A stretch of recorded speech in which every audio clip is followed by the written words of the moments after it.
Merhaba oksijenler. Geçen haftaki videomda fark etmişsinizdir. Ses kaydı tonlarında farklılık vardı. Bunu bilinçli olarak uygulamıştım çünkü ben aynı zamanda sanatçı olduğum için ve konumuz Dadaizm olduğu için yani Dadaizmin 104 yıl önce tüm mantığı alt üst etmesi gibi ben de videomda bilinçli olarak ses kaydı tonlarıyla oynadım. Yani arızalar minik bir sanat performansıydı. Tabii ki diğer videolarımda da farklı performanslara tanık olabilirsiniz. Bugünkü asıl konumuz ise robotlar ve yapay zeka. Bazı robot uzmanlarına göre 2050'de robotlar dünyamızı değiştirecek diye açıklamışlar. Nasıl mı? Bunu anlayabilmek için öncelikle geçmişte ve günümüzde robotların neler yapabileceğine bakalım. Ondan sonra 2050 yorumu hakkında bir yorum yapalım. Günümüzdeki robotlar artık sadece fabrikada değil, diğer alanlarda da kullanılıyor. Örneğin savaşlarda Afganistan üzerinden uçuyorlar ve ev işlerinde yardım ediyorlar. Veya 1997'de yani 23 sene önce ilk kez tarihte dünyaca ünlü satranççı Kasparov'u yenip dünya şampiyonu olması gibi. Robotların çalıştığı sistem ise yapay zeka. Daha önceki Elon Musk yapay zeka hakkında videomda geliştirilen diğer yapay zekalardan bahsetmiştim.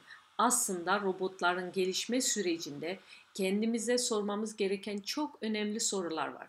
Robotların hangi görevleri yerine getirmesini istediğimizdir. Bu sorudan sonra diğer soru ise robotların kullanımdaki etik ve mahremiyet soruyla asıl başa nasıl çıkacağız? İşte burada onlara cevap vermeye çalışıyorum. Yıllardan beri robotlar zaten şirketlerdeki insanların işlerini devralıyor. Ancak az önce dediğim gibi robotlar fabrika duvarlarını açmışlar. Hatta savaşlarda bile kullanılıyor. Ancak gelecekte ortamımızda daha fazla bulunacak gibi görülüyor. Bilim insanları ise robot gelişiminde hale daha fazlasını, daha iyisini çabası içindeler. Yani her yerde robot kullanabilmek için icatlar üretiyorlar. Örneğin evde, trafikte, sağlık hizmetlerinde ve savaşlarda.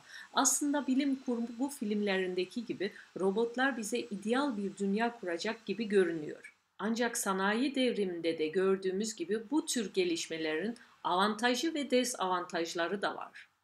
Oksijenlerim. Belki siz farklı düşünüyor olabilirsiniz ama ben yine de gelmiş, geçmiş ve gelecek konusu yorumu ve araştırmalarımı sizlere sunmak istiyorum. Örnek verecek olursam 2002 yılında iRobot şirketi tarafından geliştirilen Roomba ev süpürgesi casusluk yapmak için mi geliştirildi acaba? Ne demek istiyorsunuz diye bazılarınızı duyuyor gibiyim. Roomba robot ev süpürgelerinin bayağı bir pahalı modelinden bahsediyorum. Elektrikli süpürgelerin bazı modelleri yalnızca toz ve kırıntıları değil, aynı zamanda evinizle ilgili verileri topluyormuş. Yani elektrikli robot süpürgesinin daha verimli çalışması için çevresinden düşük çözünürlüklü görüntüleri çeken küçük bir kamerasıyla kayıt yapabiliyormuş. Buraya kadar sorun yok. Ancak iRobot CEO'su Colin Angel 2017'de basına bu verilerin Google, Amazon ve Apple'a satma olasılığı olduğunu itiraf etmişti. Haklı olarak da tüketiciler endişelenmişlerdi. Daha sonra da kendi söylediklerini düzelterek o dönemde şu an öyle bir şey olmadığını belirtmişti. Peki şu an iRobot Roomba bu konu üzerinde başka bir gelişmesi var mı sorarsanız evet, geçtiğimiz Ağustos ayında iRobot bu tür süpürgeleri bir adım daha ileriye taşımış. Günümüzde ise bu cihazların sadece odaları tanımakla kalmayıp aynı zamanda her seferinde takılıp kalmamalarını önleyebilmek için de tüm modelleri için aygıt yazılımı ve yazılım güncellemesi sunuyor. Bunu da tabii ki Roomba iPhone ile app'i indirdikten sonra size sunuyor. Özellikle koltuğun arkasında ve televizyonun yanında karşılaştığımız kablo karmaşası bu tür cihazlar için uygun olmayan bir engel olabilir. Cihazdaki şekil tanıma teknolojisi kullanarak bir odada bir kanepe veya diğer nesnelerin nerede bulunduğunu belirtmek bu teknolojiyle mümkün hale gelir. Bu cihazın daha hassas bir şekilde temizlemesini sağlar. Bence siz tedbirinizi yine alın çünkü temizlik yerine cihaz daha fazlasını görebilir. Colin Angel 2017 şirketi için yaptığı planları çok beceriksiz bir iletişim ile kurduğunu hatırlayarak geçtiğimiz Ağustos ayında konuşmasını daha temkinli yapmış.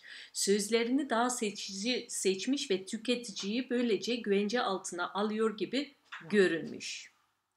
iRobot Roomba üzerinde Colin'in açıklaması ise daha verimli çalışmasını sağlamak için yalnızca verileri izliyor diye tüketiciyi aydınlatmış.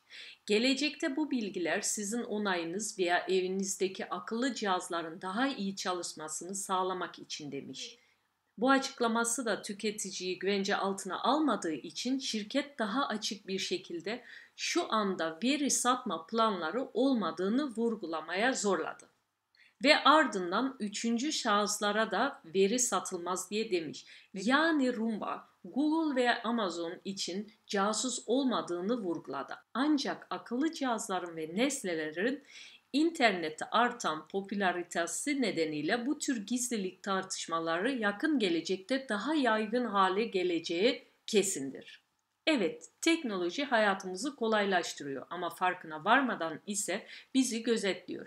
Gelecekte ev robotu insanların ev işlerini devralabilir ama bu tür robotların nasıl çalıştığını ve ne tür programlar yüklü olduğunu ve bilgisayara bağlı olup olmadığını iyice araştırınız. Yoksa evinize ev işini kolaylaştırmak yerine bir gözetleyici almış olabilirsiniz. Bu konu ilginizi çektiyse özellikle katılan yeni oksijenlere söylüyorum. Elon Musk ve yapay zeka hakkında bir video çekmiştim. İzlemenizi tavsiye ederim. Peki robotlar başka ne işe yarayacağını inceleyelim. Yalnızlığını gidermekten tut, sağlık sektöründe fiziksel ağır işleri inceleyerek örneğin hastalara yatağa kaldıran ve yataktan kaldıran bir robot teknolojisi gibi. Ama elbette robot hastayı anlayamaz, duyguları okuyamaz, bilmez veya ilaç veremez. Tabii ki şimdilik. İleride ne olacak bilemem.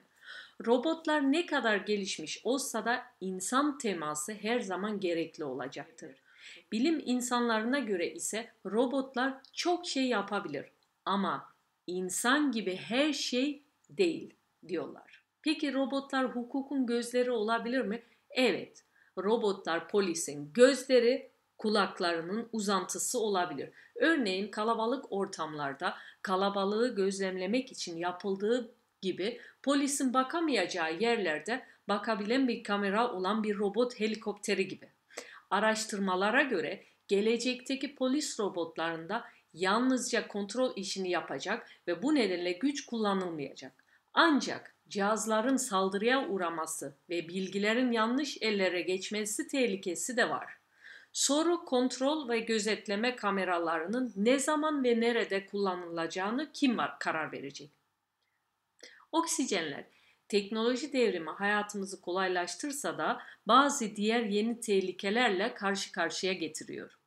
En büyük tehlike ise savaşlarda kullanılımı, yani tetik üzerindeki parmak, uzaktan kumandalı kısmen bağımsız hareket eden robotlar orduda temelde bilgi toplamak için kullanılır. Örneğin ABD ordusu tarafından kullanılan dronlar. Bilmeyenler için drone'un ne olduğunu kısaca açıklayacağım. Drone uzaktan kontrol edilebilen bir tür uçak teknolojisi, yani insansız bir hava aracı anlamına gelmektedir. Dronlar ilk çıktığında gözlem ve savunma gibi amaçlarla kullanılmasına rağmen bir süre sonra saldırı amaçlı da kullanılmasına insanların hafızalarında savaş ve çatışma ile özleşmesine neden olmuştur. Daha önce bahsettiğim gibi askeri robotlar güç kullandığında birisi ne zaman ateş edeceğini uzaktan karar verir. Birçok bilim insanı bir robotun otonom olarak ateş etmeye karar verip vermeyeceğini merak ediyor.